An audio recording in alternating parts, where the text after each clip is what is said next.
What is it that you're feeling? Because your words don't matter. It's how you feel that is the way the universe is responding to you and the way you're responding to the universe. I know how I'm supposed to feel, but this is so in my face. When you wake up in the morning, do you have a long list of troubling things? Biggest thing would be around money. Do you believe that there's money in your vortex? Yes. If this thing that's sort of dogging you keeps showing up and just staying off the subject isn't happening because it's just too bumpy of a ride for you, and so you just keep being called back to it, then it's important to take the subject and diffuse it by focused and deliberate thought.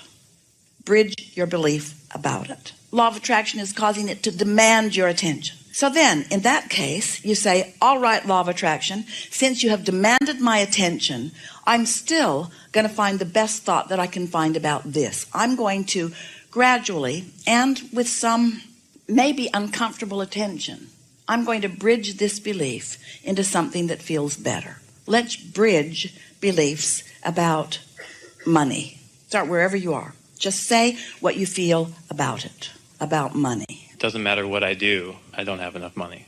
All right, so there it is. And it doesn't matter what I do, things don't change. So just sit with that for a minute and feel how awful that feels, really. That does not feel good. It's a really discouraging statement.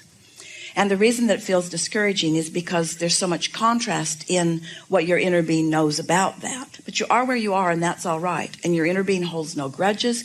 Your inner being isn't disappointed that you feel that way.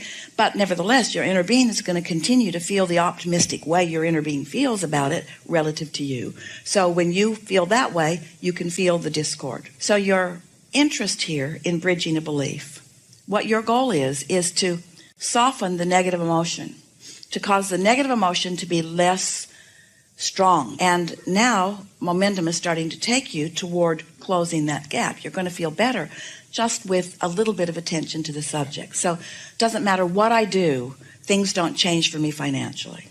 And now we're just going to pile on a little bit. Doesn't matter what I do with action, doesn't matter what job I have, doesn't matter how many hours I work, and it apparently doesn't seem to matter how much Abraham crap I apply. Things just are not getting that much better.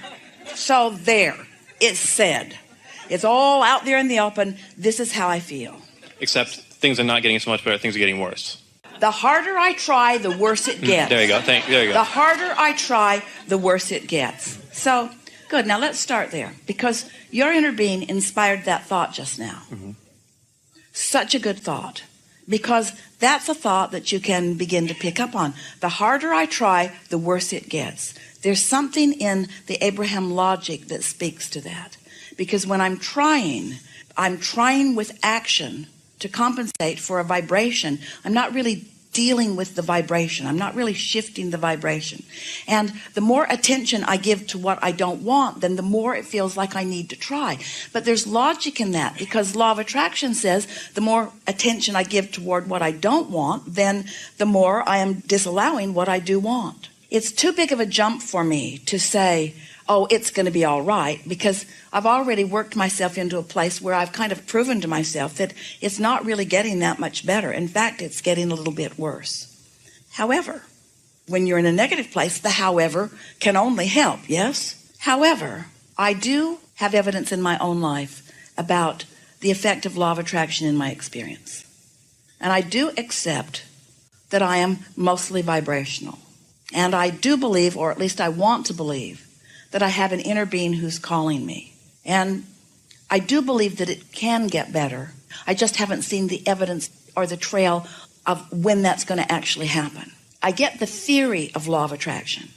I've just got, apparently, a strong enough momentum that I haven't figured out how to get on the other side of that. I'm looking forward to the relief of not working against myself. I'm quite proud of my physical capabilities. I might be doing what so many people are doing, not being quite able yet to tend to it energetically. And I'm jumping into the action part and trying to tend to it. But action, which I'm using to try to compensate for energy that I didn't work out well, is counterproductive. Now, there's a piece of something that we would like all of you to hear. You're going to feel strong understanding and resonance wash through you. This is going to click into place for you. So let's start with the subject. How do thoughts actually turn to things? How does my desire for money actually turn into tangible assets and currency that I can exchange from things? How does that vibrational currency actually turn into the spendable kind? How does that happen? So this is how it happens. So through life, through experiences just like what you're feeling now, you've put a veritable fortune in your vortex vibrationally. It's astonishing how much is there. That's part of the reason that you're feeling so much frustration. It's because the larger part of you knows it and the human part of you doesn't. And so the stronger you feel about something, the more the vortex has to offer you. So here's this fortune that is there, ready for your receipt. Let's say that you are able to get distracted from it. We're just pretending for a moment. You are able to get distracted, that there are a lot of other things that are really pleasing to you that have your attention. Or let's say you went on a 2-week paid vacation that someone else paid for, so just for a little while you weren't giving any thought to any of the things that you're worried about. So you're sort of more in a neutral zone than you've been for a while. So ideas begin to come from this vortex, and they bubble up, and you almost receive them, and they bubble up, and you almost receive them, and they bubble up, and you almost receive them, and they bubble up, and you almost receive them. And then one day, after a particularly good morning, walking on the beach and having a wonderful time with someone, they bubble up and you get it. You get the idea. The vibration turns to a thought in your mind that sparks you in a new way, and you feel a little elation or a little expectation. You feel just a little enthusiasm about something. You feel renewed for just a moment. And let's say that that feeling feels so good, and because of the conditions of where you are, you keep focusing positively, because after all, you don't need to go home yet and face the music about anything. So you're just riding that wave, and as you ride that wave, you enter into what we are calling a sweet spot, where ideas just begin to flow to you, and they feel so good. For the first time in a long time about this subject, you feel energized and expectant. The black cloud is lifted off of you, and you feel not just hopeful, but pretty sure that things are opening up for you. You've tasted for a long enough period of time, we're talking about a minute or 2 or 3 or 4, you've tasted for a little bit of time the feeling of connection, and for that period of time, you know about yourself and your prosperity, what your inner being knows, and you have moved enormously vibrationally. Now, the leverage of that is bigger than we can even describe. Because now you just with that little bit of alignment, you've set yourself up to the receptive mode of one good idea after another. And when you get on the right track, things unfold very rapidly for you, and they become tangible and satisfying in that whole new way. So you got that? Could you feel that? So now, instead of it going that way, so here's all this wonderful stuff gestating over there in your vortex, all of that prosperity, all of that potential, all of those wonderful things that are there to surprise and delight you. But you can't quite get there because you're facing reality, and you've got stuff going on, and you're not on vacation, you're facing reality, and so you're not moving vibrationally. But it is. It's moving. It's bubbling. It's getting ready for you to be ready for it, but you're not. And it's getting ready for you to be ready for it, but you're not. But you hear the call, but you can't follow the call because you're not on the vibrational wavelength. But it makes you feel like you need to do something. So instead of doing this, where your thoughts are turning to things where it's inspired and helpful and you have all that leverage, instead, you do what most people do. You jump right into the action. You don't do the vibrational work. You jump right into the action. Talk to more people about it. You don't do the vibrational work. Instead, you do the action work, which makes it get worse. You follow? The only work to do is the vibrational work. And your employers are not going to want to hear that from you. I'm sorry, I can't come to work today. I need to cheer up. I just need to cheer up. I just need to get feeling better about my life. And when I come to work, it's hard because what's there sucks. And so I'm not going to come in for a few days till I get feeling better about things. And so that doesn't feel practical to you. And if you jumped into that action, you'd probably get fired if that was the action you took. And so you've got to find some way to do the work without the action. You've got to find some way to move your emotion without the action, and let the action then just move through you and from you. So it's not calculated as action. So what did we just say? If you do the vibrational work, the action will all be inspired. It will be inspired. Inspired action. Inspired action. That's what you want. The alignment, the power of feeling better, the power of relief. every time you talk yourself into a little bit of relief, you're doing the vibrational work. Every time you push forward without the relief, you're not doing the work. Every decision you make that doesn't include a big feeling of relief in it is a decision that will work against you.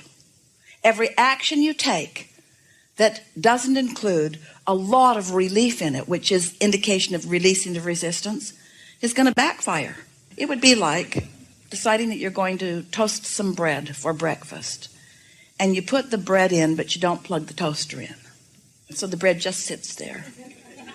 And you wait, and wait, and wait, and wait, and the bread never gets toasted because it's not plugged in. And that's what happens when you take action before you're plugged in. You just wait and wait and wait and wait and wait and wait and wait. And so you just got to find some way of feeling better. So we're going to do this fast. Do you believe that law of attraction is a real thing? Mm-hmm. Do you believe that your vortex exists? Yes. Do you accept that there is more potential there than you have realized? Yes. Do you think it's going to be fun as you begin witnessing the unfolding of that potential? Yes. Does it all need to come at once? No. Would any evidence of it feel good? Mm-hmm. Can it feel good for a little while even without the evidence of it? Mm-hmm. Does it feel like it's a sure thing eventually? I'm hesitating. I want to say yes. Do you believe in law of attraction? Mm-hmm. Do you believe that you have a vortex? Mm-hmm. Do you believe that there's a vibrational version? Mm-hmm. Do you believe that in your vibrational version there's prosperity? Yes. Do you believe that prosperity can unfold in your experience, is unfolding in your experience? Do you believe that your inner being is working on your prosperity whether you're ready for it or not? Yes. Do you believe that you can get ready for it? Yes. Do you believe that sometimes you are more ready than others? Yes. Do you believe that you could be ready more of the time knowing what you now know? Yes. Do you believe that there is any advantage arguing for your limitations? No. Do you believe that there is advantage arguing for your connection to your vortex? Yes. Do you believe in law of attraction? Yes. Do you believe that law of attraction manages the energies of the universe? Yes. Do you believe that you get what you think about, whether you want it or not? Yes. Do you believe that you have the power to focus? Yes. Do you have the power to focus upon what you want? Yes. Do you sometimes, without meaning to, focus on what you don't want? Yes. Does your emotion show you which you're doing? Mm-hmm. Do you have the ability, if you catch it in the early stages, to stop the momentum of that? The topic that's bothering you, we want it to be irrelevant to you. But every time it shows up, you've got to say, I'm not ready for you now. I'm still mad at you. I'm not ready to think about you now. I'm still mad at you. I'd rather think about this. I'd rather think about that. Do you have the ability to focus more upon what you do want? Yes. Are there aspects of your life that feel so good that they're easy to focus upon? Yes. Is it pretty easy for you to make a list of positive aspects that do not include the subject of money? Yes. When you focus upon any positive aspect, does it give you access to your vortex? When you focus upon any positive aspect and really feel it, does it connect you? Does it give you access to your vortex? Yes. So when you find something to focus on and you feel good, you've plugged your toaster in. And now you can put a waffle in it, you can put a Pop-Tart in it, you can put a piece of bread in it. Once you're hooked up, then everything that's in it will start being realized by you. So, do you believe that law of attraction is a real thing? Yes. Do you believe that you have a vortex? Yes. Do you believe that there are wonderful, financial, beneficial things in your vortex that are ready to pop for you? Yes. Do you believe that you can sometimes be in a place of receiving them? Yes. Do you think you'd know it when you do? Yes. Do you believe that you have the ability to be a deliberate creator? Yes. Has this conversation sort of put you in a mindset that makes you understand that not only you can be, but that you often are? Yes. Are you bothered by the fact that there are some bugaboos that have momentum? Does it really matter that there's a subject like dollars, even though it touches you in lots of ways? Does it matter that there's some rough spots in that? Is there any advantage to having negative thought about money? Yes. Fills up the vortex. Mm-hmm. My negative feeling about money has made me a very rich man. And the discord that I feel is because I'm, for some unrealistic reason, holding myself apart from it by thinking that I have to unravel every thought I've ever had about money when I don't. All I have to do is think about anything that gives me access to the vortex, and the ideas about money and everything else will start coming into my experience.